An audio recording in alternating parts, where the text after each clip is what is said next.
Hello everyone, and welcome to part 3 of our series Buffer Overflow.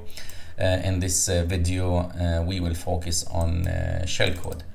However, brief recap, we have learned in the previous 2 videos that RBP is the reference for each function frame on the stack, and any local variables is referenced by subtracting a value from RBB, while the return address is immediately after RBB, or by adding 8 to RBB.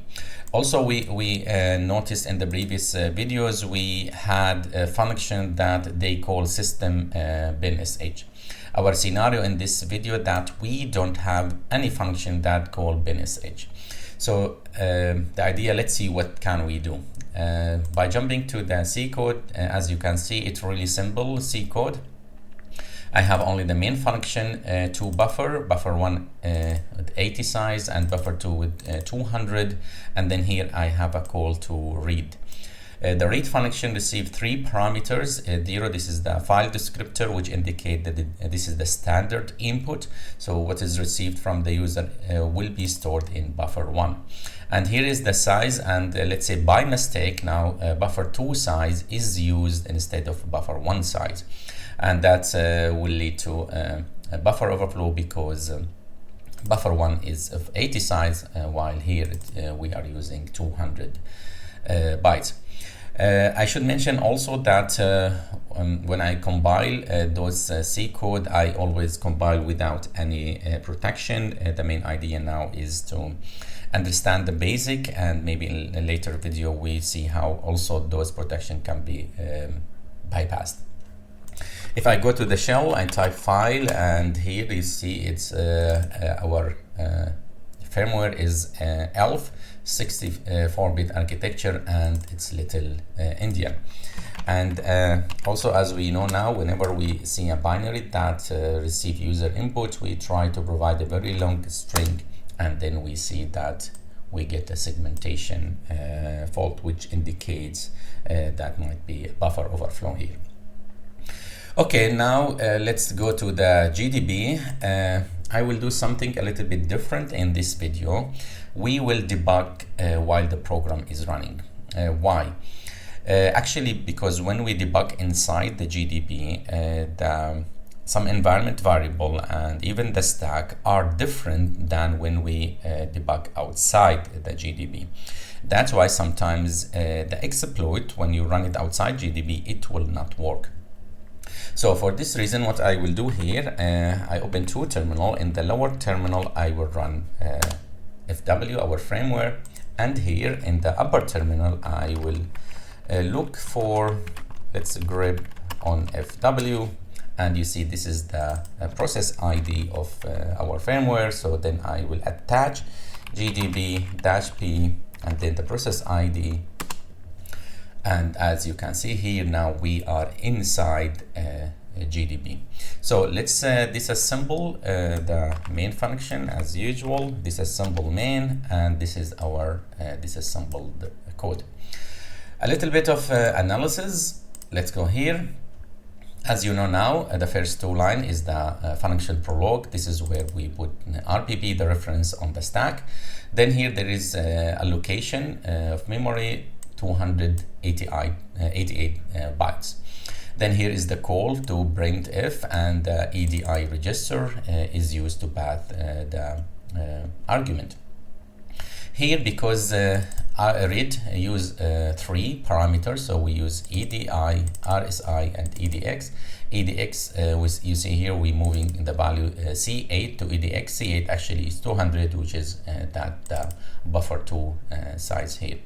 What is interesting for us also is the address of buffer 1. You see here is RBB minus 50. So this is the address of buffer 1, moved to RX, then it moved to RSI, so it passed to the read. And at the end, of course, we have the leave and retain. This is the function epilogue when the function exits. As I said, so like calling other function, this is what we call it the calling convention here and that's usually the register used for passing argument to a function.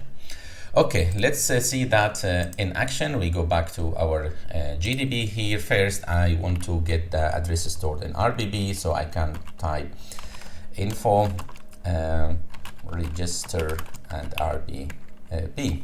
You see, I have here now, this is the address stored in the RBB. Also, I can see it here by scrolling up.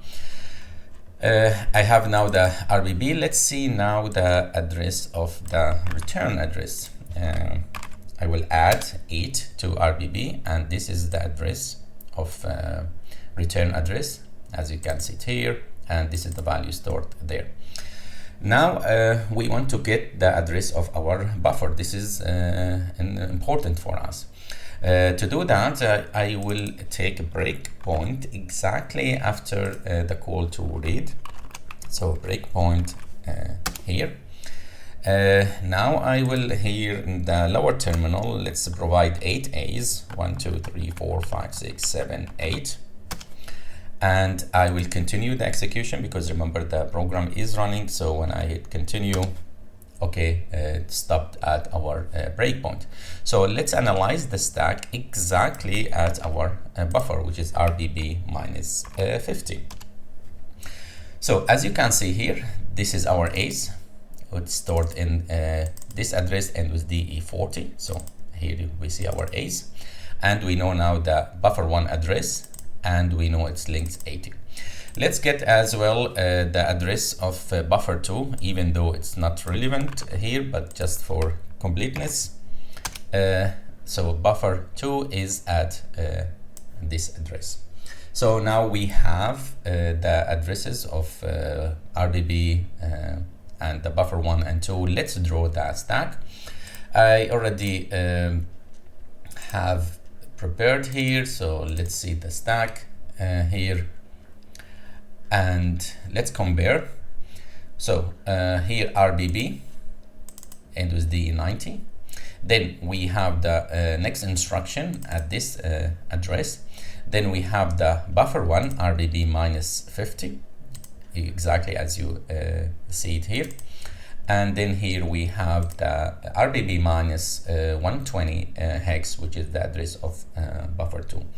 So that's exactly now how our stack looks like.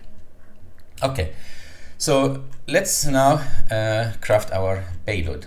What's our goal here? Or first, we need to introduce the concept of shellcode. We said that here in this C code, we don't have any function that call binsh.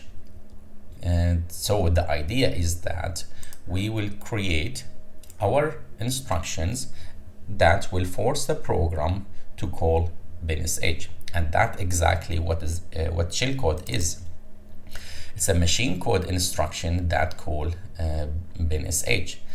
Shellcode is architecture specific, so the portability of shellcode among different processes are restricted. So you need to know the specific instruction for the processor you are dealing with. Where we get shellcode, I use actually two main resources, either Shellstorm or ExploitDB. As you can see here, this is the shellcode database for study cases. They have for different architecture you choose based on your target. The other one, I think everyone familiar with the exploit database. Also you can search for shellcode. In this case I found this one and I will use it in this video. So this is exactly the shellcode that once you run it, even you can try it in using this code. Once you run this shellcode, you will get a shell on the system. So the idea, we want to use shellcode, and I need also to introduce the other concept, which is knob sled, or knob, it's no operation. This is an Intel instruction, which means that when the CPUs encounter a knob, it does nothing. It just continue to the next instruction. And the opcode for this instruction is 90. So our goal is, let's go here. Our goal is that first we will add random value to the buffer, then to RBB, and once we reach the return address, we will point the return address to another address on the stack where this address contains a lot of knobs, because once the CPU jumps to here, then it sees knob and then it continues the execution, knob, until after that it reach our shell code.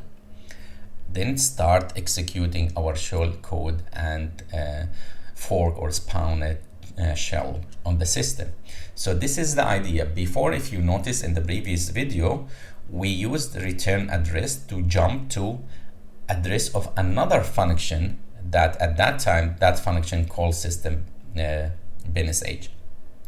So now we will use this return address to jump to a function to address here that contain a knob instruction that force the CPU to continue the execution until we reach our shell code.